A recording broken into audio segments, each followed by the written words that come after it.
जय हिंद, जय भारत दोस्तों। आप लोगों ने अभी तक बहुत कट ऑफ के वीडियो देख चुके होंगे। तो अधिक से अधिक 3-4 दिन पहले मैंने आप लोगों को मैसेज किया था कि आप जो है 11 अगस्त का, ठीक है, एक डाटा भेजिए। किस इस ऐप का इस ऐप का मैंने बोला था आप हमको एक डाटा भेजिए अगर आप इस पे टेस्ट देते हैं तो। क्योंकि यहाँ पे लगभग 11 अगस्त को 2,56,000 बच्चों ने टेस्ट दिया था और इस टेस्ट का एनालिसिस भी मैंने किया था। तो कुछ चीजों को जो पाया था मैं, और एग्जाम का, ठीक है, तो मेरे पास लगभग 1,000 से ज्यादा बच्चों ने डाटा भेजा। तो उन अधिकतर डाटा को मैंने खुद रीड किया, ठीक है, और देखा कि क्या हुआ है एक्चुअल में।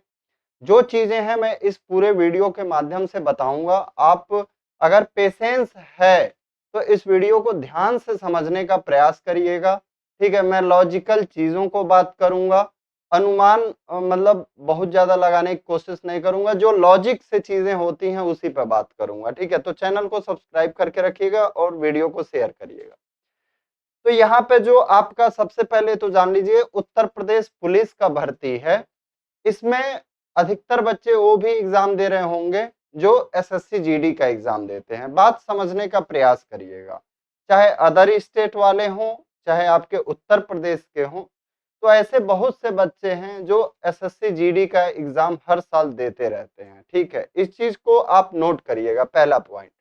तो यहाँ पे जो 11 अगस्त को टेस्ट उन्होंने कराया था, अभी हम आगे भी चलेंगे, इसके बारे में भी बात करेंगे, आपके रियल एग्जाम के बारे में, कट ऑफ के बारे में भी चर्चा करेंगे। लेकिन हम पहले इसको एनालिसिस कर लेते हैं, तब जाके आपको वो चीजें समझ में आएंगी, नहीं तो फिर समझ में नहीं आएगा।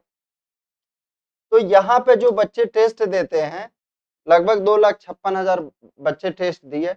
यहाँ पे बहुत सारे बच्चे फ्रॉड भी रहते हैं। क्या बहुत सारे बच्चे फ्रॉड भी रहते हैं और घर के माहौल में टेस्ट देते हैं, यानी कभी टेस्ट को रोक दिए, कुछ भी किए। और एग्जाम में क्या होता है, ओएमआर का माहौल रहता है, एग्जाम का प्रेशर का माहौल रहता है। आप समझ रहे होंगे मेरी बात को। तो मैंने बच्चों को 3 कैटेगरी में बांट दिया है। क्या मैंने बच्चों को 3 कैटेगरी में बांट दिया है। एक तो इस एग्जाम को वो बच्चे देने आए जो अग्निवीर का तैयारी करते होंगे, एसएससी जीडी का स्पेशली, उनका मतलब हर साल टारगेट रहता होगा एसएससी जीडी। तो आप देखते होंगे एसएससी जीडी में आपका वेटेज समान है, यानी 20 क्वेश्चन आपके हिंदी के हैं, 20 क्वेश्चन मैथ के हैं, 20 क्वेश्चन रीजनिंग का और 20 क्वेश्चन आपका जीके का।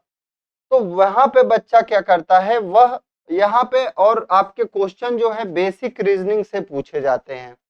लेकिन जब उत्तर प्रदेश पुलिस का जो अभी 2024 में ही 17 और 18 फरवरी को एग्जाम हुआ था, तो वहां पे रीजनिंग में आपका उत्तर प्रदेश पुलिस में मानसिक अभिरुचि, आंकड़ा निर्णय और भी कई चीजें जो है, मतलब रीजनिंग के ऐसे पार्ट ज्यादा पूछे गए थे। जैसे 13 क्वेश्चन आपका मानसिक अभिरुचि से पूछ लिया था, आंकड़ा निर्णय 4 से 5 क्वेश्चन पूछ लिया था। तो लगभग लगभग 20 से 25 क्वेश्चन रीजनिंग, मतलब 55 में से लगभग 25 क्वेश्चन आपके ऐसे थे जो यूपीपी और एसएससी जीडी के एग्जाम में फर्क होता है। पहले आप ये समझिए, 25 क्वेश्चन ऐसे थे जो यूपीपी और एसएससी जीडी के एग्जाम में फर्क होता है।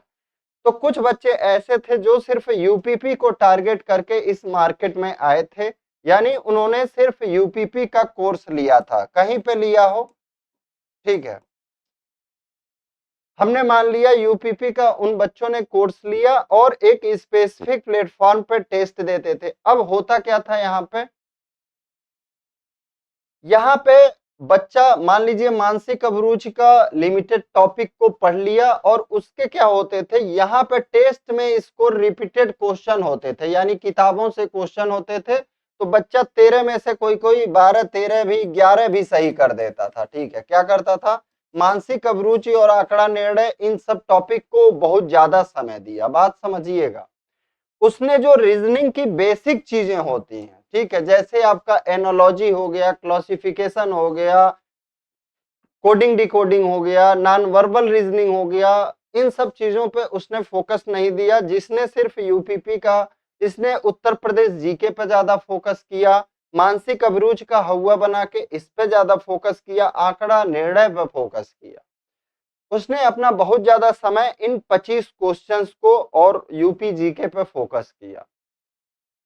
अब बहुत सारे ऐसे बच्चे थे जो यूपीपी और एसएससी जीडी दोनों दिए, मतलब दोनों का तैयारी किए, ठीक है, कि हमारा एसएससी जीडी टारगेट तो था ही यूपीपी, तो इन दोनों बच्चों को लगभग मैं सेम मिला दूंगा, ठीक है। तो यहाँ पे फर्क क्या पड़ा, ये जो एसएससी जीडी और यूपीपी प्लस एसएससी जीडी वाले बच्चे थे, ये पहले से ही आपका मैथ पढ़ रहे थे। ध्यान से समझिएगा तभी आपको चीजें समझ में आएंगे।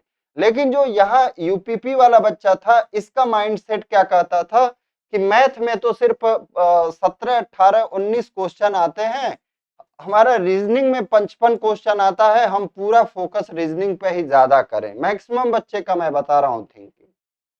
लेकिन पेपर में आप देखे होंगे कि लगभग 24 से 25 क्वेश्चन, 23 से 25 क्वेश्चन मैथ के पूछे जाने लगे और रीजनिंग घट के आ गया था लगभग आपका 45-47 इतने पे आ गया था, ठीक है। मतलब मैं मान के चलूंगा, लगभग मान के चलो 50 या जो भी है, दोनों मिला के लगभग 75 प्रश्न पूछे जा रहे थे, ठीक है। तो यहाँ से आपके मैथ का वेटेज बढ़ गया, 4-5 क्वेश्चन जो है मैथ का बढ़ गया। तो एसएससी जीडी वाले जो बच्चे थे जो मैथ ऑलरेडी पढ़ रहे थे, उनको यहाँ पे मैथ में फायदा होने लगा, क्योंकि लगभग आप 2 से 3 प्रश्न को छोड़ दें तो पूरा पैटर्न जो मैथ का था एसएससी जीडी का था। क्या था? एसएससी जीडी का पैटर्न था। हर शिफ्ट में 2 से 3 प्रश्नों को अगर हम छोड़ दें, कठिन प्रश्नों को छोड़ दें, तो पूरा पैटर्न जो किसका था? एसएससी जीडी का था। और एसएससी जीडी के भी एग्जाम में कठिन प्रश्न पूछे जाते रहे हैं, एक आध प्रश्न। तो फिर आ जाते हैं हम लोग रीजनिंग पे। मैथ का हमने देख लिया, एसएससी जीडी वालों बच्चों को फायदा मिला क्योंकि वो मैथ हमेशा समान वेटेज रहता है तो पढ़ते आए हैं। फिर आ जाते हैं हम लोग रीजनिंग पे। बहुत बच्चे सीएचएसएल, एमटीएस, सीजीएल वाले की भी तैयारी करते थे, तो उनको भी मैथ का वेटेज मिला। अब आ जाते हैं हम लोग रीजनिंग पे। तो जो बच्चा आपका रीजनिंग वाला था, एसएससी जीडी वाला, उसको फायदा कहां से मिला इस पेपर में? क्योंकि आपने रीजनिंग देखा होगा, रीजनिंग आपका 17 और 18 फरवरी की तरह नहीं आया था। यहाँ पे रीजनिंग में classification, coding, decoding, analogy, distance and direction, उसके बाद आपका क्या हो गया, नॉन वर्बल रीजनिंग, इन सब, ब्लड रिलेशन, फिर आपका फिगर काउंटिंग, मतलब जो एसएससी का लगभग पैटर्न होता है। क्या होता है? लगभग एसएससी के पैटर्न को फॉलो कर रहा था इनका रीजनिंग। 17 और 18 फरवरी को नहीं फॉलो कर रहा था। 17 और 18 फरवरी को जो एग्जाम हुआ था, तो जो बच्चा यूपीपी को सिर्फ टारगेट कर रहा था, मानसिक अभिरुचि, आंकड़ा निर्णय, यूपी जीके और बाकी चीजों पे ही अपना बहुत ज्यादा समय फोकस कर दिया, वो इस पे फोकस नहीं कर पाया, रीजनिंग के उन टॉपिक्स पे जो एसएससी का बच्चा ऑलरेडी करते आया है। तो जब ये एसएससी वाले बच्चे को रीजनिंग मिला, तो उसको रीजनिंग भी पढ़ा पढ़ाया लगा और आसान लगा, क्योंकि वो ऑलरेडी जो है इसके लिए पहले से प्रिपेयर्ड था, यानी पहले से वो पढ़ते आया था। तो अगर मान लो मैथ में जो ये बच्चा एसएससी जीडी पहले से तैयारी कर रहा था, यहाँ पे भी उसको कुछ क्वेश्चन का फायदा मिला और यहाँ भी उसको कुछ क्वेश्चन का फायदा मिला, क्योंकि वो ऑलरेडी पढ़ते आया था और इन लोगों का फोकस जो था अधिकतर इन सब चीजों पे था। अब आ जाते हैं हम लोग अगले पेज पे। देखो, तो जो 11 अगस्त का मैंने लगभग 1000 बच्चों का डाटा मंगाया था, उससे हमारा निष्कर्ष क्या निकला कि 46% ऐसे बच्चे मुझे मिले जिनका स्कोर 11 अगस्त से रियल एग्जाम में अधिक है, उनके बताने के हिसाब से। समझिएगा किस किस तारीख का मैं देखा हूं, 23, 24, 25 का, 30 और 31 का नहीं देखा हूं, इस बात को ध्यान रखिएगा। इसमें मैंने 3 शिफ्ट को लिया है, 3 दिन को लिया है, 23, 24 और 25 को। तो 11 अगस्त को जो बच्चे रा पे एग्जाम, इस पे एग्जाम दिए थे, तो उनका जो है 46% बच्चे ऐसे हैं जिनका स्कोर क्या हुआ है, बढ़ा है। लेकिन बढ़ने का मतलब ये नहीं है कि 220 पाते रहे हों और 240 लेते आए हों, ऐसा भी मतलब नहीं मैं कह रहा हूं। बढ़ने का मतलब क्या है आपका? बढ़ने का मतलब क्या है, जो बच्चे, अधिकतर बच्चे जो 180 लाते थे, वो 200 के करीब पहुंच गए। जो 190 लाते थे 195 पहुंच गए, या 160 लाते थे। एक बच्चे को मैं देखा 160-50 टेस्ट में आता था, लगभग लगभग 200 के करीब में पहुंच गया, 192 पहुंच गया भाई। तो यहाँ पे क्या समझने का प्रयास करिए कि जो बच्चा एसएससी जीडी का पहले से तैयारी करता था उसको फायदा मिला। तो मैक्सिमम बच्चे जो है एसएससी जीडी की तैयारी वाले हैं जो उत्तर प्रदेश पुलिस का एग्जाम दे रहे हैं। तो ऐसे लगभग आपके 50% बच्चे होंगे ही, और आप देख भी लीजिएगा जो बच्चे एसएससी जीडी निकाले होंगे या जिनका नंबर अच्छा होगा या 2-4 नंबर से एसएससी जीडी में छठे होंगे, लगभग 50%, मतलब मैं कह रहा हूं 46% जो है बच्चों का स्कोर बढ़ा है। लेकिन ये नहीं है कि 230-40 पहुंच गया, नहीं, ऐसा नहीं हुआ है, ठीक है, ऐसा वाला नहीं हुआ है। अब 27% बच्चे ऐसे हैं जो आपका अनचेंज रहे हैं, यानी जो उनका 11 अगस्त को लगभग टेस्ट में नंबर था, वही उनका रियल एग्जाम में भी नंबर है। क्या? वही उनका रियल एग्जाम में भी नंबर है। यानी इससे निष्कर्ष क्या निकलता है, वह कई प्लेटफॉर्म पर टेस्ट देते थे, तो इस वजह से उनका हर जगह नंबर एक जैसा आता है। जब आप कई प्लेटफॉर्म पर टेस्ट देते हैं, offline, online, test book Exampur, रोजगार विथन के टेस्ट प्लेस, मतलब कई जगह अपने देखते रहते हैं, एनालिसिस करते हैं, तब जो है क्या होता है, आप अनचेंज रहते हैं, यानी एग्जाम में भी ज्यादा परिवर्तन होना नहीं रहता है। हाँ, एग्जाम के प्रेशर की वजह से ओएमआर गलत हो जाए, या एग्जाम का बहुत ज्यादा प्रेशर लेके क्वेश्चन, आसान क्वेश्चन गलत कर दें, वो अलग बात है। क्योंकि आप रियल मतलब जब मॉक देते हैं, एक तरह से समझिएगा, मॉक देते हैं तो गलती नहीं करते हैं, अब रियल एग्जाम में जाके गलत कर दें तो वो अलग बात है। नहीं तो मैं यही कहूंगा कि आप अगर कई प्लेटफॉर्म पे टेस्ट देते हैं तो आप लगभग लगभग सेम स्कोर करना स्टार्ट कर देंगे। क्या? एग्जाम में भी बहुत कम चांसेस रहेगा कि कहीं बहुत ज्यादा गैप हो। गैप हो सकता है लेकिन 2-4-10 नंबर का हो सकता है, 2-3-4 प्रश्नों का हो सकता है, ऐसा नहीं होगा कि 25-30 नंबर का, 40 नंबर का गैप आने लगे, ठीक है।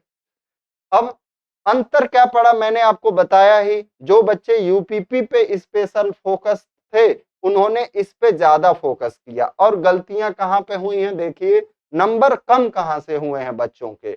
उन्होंने यूपी जीके पे ज्यादा फोकस किया, मानसिक अभिरुचि पे ज्यादा फोकस किया, आंकड़ा निर्णयन और इस तरह की रीजनिंग पे ज्यादा फोकस किया। एग्जाम का एग्जाम का प्रेशर नहीं झेल पाए, ओएमआर बहुत बच्चे गलत भर दिए। मान लीजिए शुरुआत में ही उन्होंने संस्था का कोड गलत भर दिया, या अपना रोल नंबर गलत भर दिया, या बुकलेट नंबर गलत भर दिया, तो पूरे पेपर के दौरान आदमी फ्रस्ट्रेट हो जाता है, ठीक है। फिर वो एग्जाम का प्रेशर बहुत बढ़िया से झेल नहीं पाता है। फिर ओएमआर का कई बच्चे क्वेश्चन सही करके भी उसको गोला भरना भूल गए हैं, अधिकतर बच्चे मैं देख रहा हूं, ठीक है।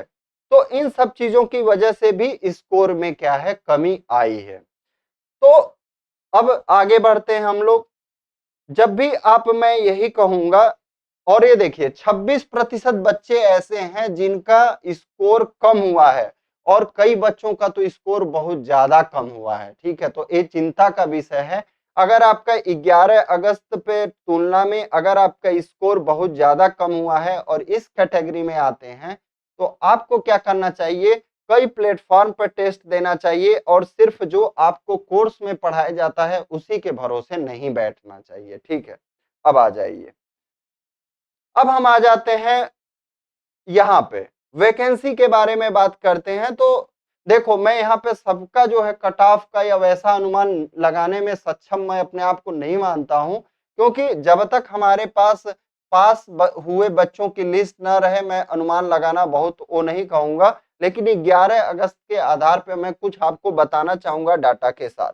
आपकी पूरी वैकेंसी जो है यूआर के लिए 24,102 है। कितनी है? 24,102। इसमें से लगभग 4800 वैकेंसी महिलाओं के लिए है, फीमेल के लिए है। ये मैं यूआर की बात कर रहा हूं। तो 24,000 में से 4800 जो है फीमेल की वैकेंसी हो गई। बचा कितना हमारा? 19,000। अब मैंने एक मान लिया है, जनरल डाटा मान लिया है कि फिजिकल में जो है आपके कितने बच्चे फेल होंगे, कितने बच्चे होंगे, मैं मानता हूं कि फिजिकल में एक मतलब मैं कम माना हूं, ठीक है, लेकिन इससे ज्यादा ही बच्चे देखिएगा फेल होंगे, ठीक है। मैं मानता हूं लगभग 40% बच्चे फेल होंगे। मैं मानता हूं कि 10 में से 4 बच्चे फिजिकल में फेल होंगे, लेकिन आप देखिएगा ये डाटा बहुत ज्यादा भी कभी कभी बढ़ जाता है, ठीक है। तो 10 में से अगर 4 बच्चे फेल होंगे, यानी हमारी 19,000 वैकेंसी के लिए बच्चों की आवश्यकता होगी कितनी, मतलब फाइनल मेरिट का ही मैं बता रहा हूं।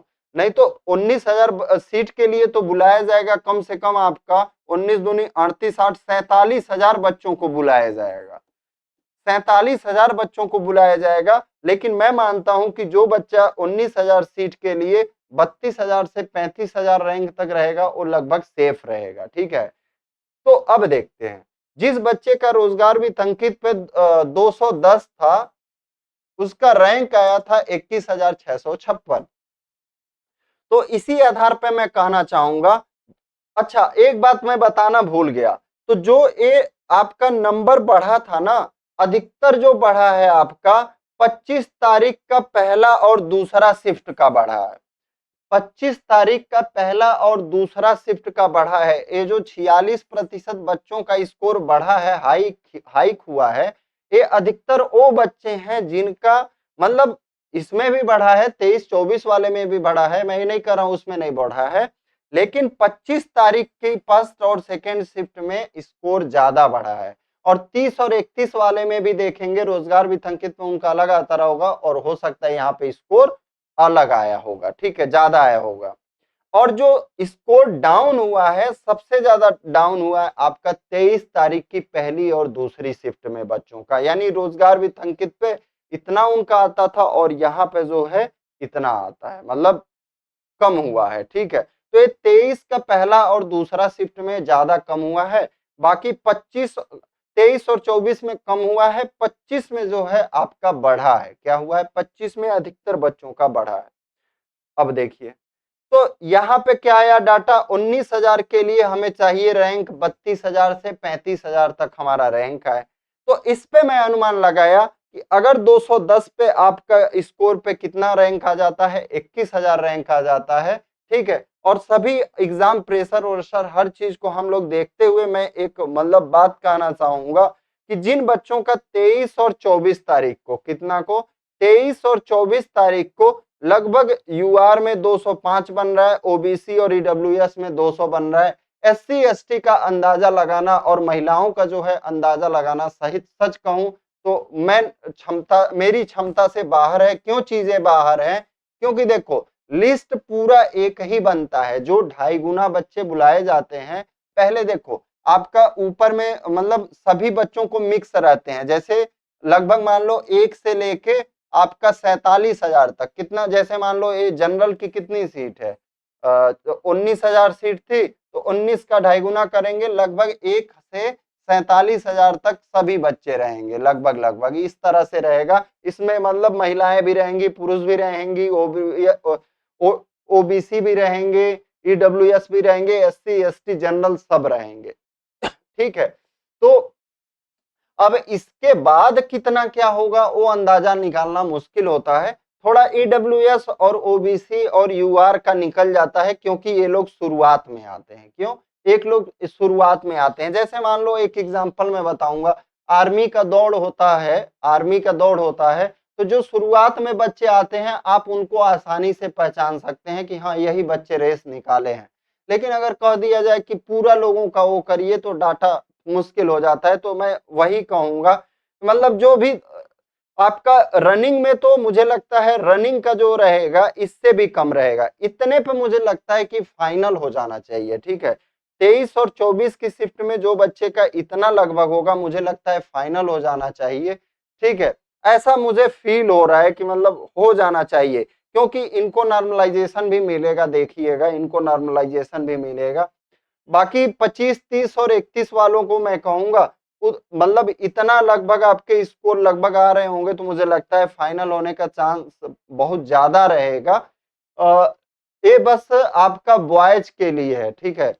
एससी एसटी और लड़कियों के लिए मेरे बस का तो नहीं है, सही कहूं तो, ठीक है, क्योंकि मैं अपनी बात को देखो, जो चीजें नहीं है ईमानदारी से रखना मैं बेहतर समझता हूँ, क्योंकि जिस चीज में मैं लॉजिक ना लगा पाऊं उस चीज को भी बताऊं तो फिर मुझे लगता है कि मैं मतलब अपने आप से झूठ बोल रहा हूँ, ठीक है।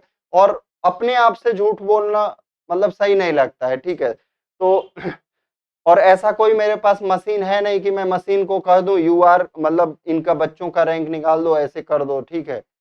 तो वो भी पॉसिबल नहीं है, क्योंकि देखो अभी जैसे लोग फॉर्म भी भरवा रहे हैं, जैसे वो फॉर्म भरवा रहे हैं, तो उसमें क्या है उससे भी नहीं पता चलता है भाई मेरे, क्योंकि 47,000 रैंक तक ही यूआर को लेना है, बात समझना। 47,000 रैंक के बाद यूआर को लेना बंद कर देना है। तो ऐसी कोई मशीन तो है नहीं कि मेरे पास रिसाइकिल कर दे, 47,000 रैंक के बाद यूआर को निकाल दे, और 80,000 रैंक के बाद या 90,000 रैंक के बाद ओबीसी को निकाल दे, बंद कर दे। तो ऐसा कोई मशीन तो है नहीं मेरे पास 75,000 की 80,000 के बाद रैंक का, और सभी डाटा सभी बच्चों का डाटा मिल भी नहीं सकता है, मतलब मान लो 45 कितना 35 लाख 30 लाख बच्चों का। लेकिन इस पे मैंने रैंक पे बताया, इतना रैंक पे दो, इसी वजह से मैंने उनका 11 अगस्त का टेस्ट का एनालिसिस किया कि इतने रैंक पे इतना इतना नंबर पे इतना रैंक बन रहा है, तो इस रैंक पे इतना नंबर पे इतना रैंक बनने की उम्मीद है 30-30 हजार तक। तो ये नंबर लाने पे मुझे लगता है कि चांस रहेगा। तो लेकिन जो बच्चे यहाँ पे मैं बता दूं, ये तो रहेगा, लेकिन हो सकता है बच्चे 40% से ज्यादा फेल होने लगे फिजिकल में, तो फिजिकल में आपका फेल ज्यादा होने लगेंगे तो ये मेरिट और डाउन जाने लगेगी। तो मैं यही कहूंगा, फिजिकल सब कोई अच्छा करके रखो भाई, शरीर स्वस्थ मन स्वस्थ, तो उससे बड़ा चीज क्या हो सकता है। अगर आप अपने शरीर को मतलब दौड़ा नहीं सकते हो, थका नहीं सकते हो, मेहनत नहीं करा सकते हो, तो इसका मतलब आपका मन भी स्वस्थ नहीं है, आपका मन जो है कमजोर है, इस बात को मान लीजिए। आपका मन सोचता है कि मैं दौड़ूंगा, एक्सरसाइज कर लूंगा तो मैं पढ़ नहीं पाऊंगा, ये भी गलत फहमी है। आप रात में 8 बजे के बाद जो है रनिंग कर लीजिए, पूरे दिन पढ़ाई करिए, रात में रनिंग कर लीजिए 8-9 बजे। सुबह में मत रनिंग करिए कि दिन भर थकान हो जाएगा, रात में रनिंग करिए, रात में सो जाइए, दिन भर अपना फिर और एग्जाम में लग जाइए, एनटीपीसी आरपीएफ कांस्टेबल, क्योंकि अब जो होगी आपकी तैयारी पीक पे होगी यहाँ पे, और अब आप जब छोड़ दोगे तो यहाँ पे आ जाएगी, ठीक है। फिर आपको जब भर्ती का इंतजार करते करते हो जाए, बाकी जो पढ़ने वाले लड़के हैं आपको काट के आगे निकल जाएंगे, आप नीचे जाएंगे नहीं पढ़ेंगे, और बाकी जो पढ़ने वाले बच्चे होंगे आगे निकलते जाएंगे। लेकिन यहीं से आप पढ़ना जारी रखेंगे तो ऐसे ऐसे ऐसे करते करते आपका ग्राफ बढ़ते जाएगा। तो मैं यही कहूंगा, आप अपना पढ़ाई कंटिन्यू रखिए। जय हिंद, जय भारत।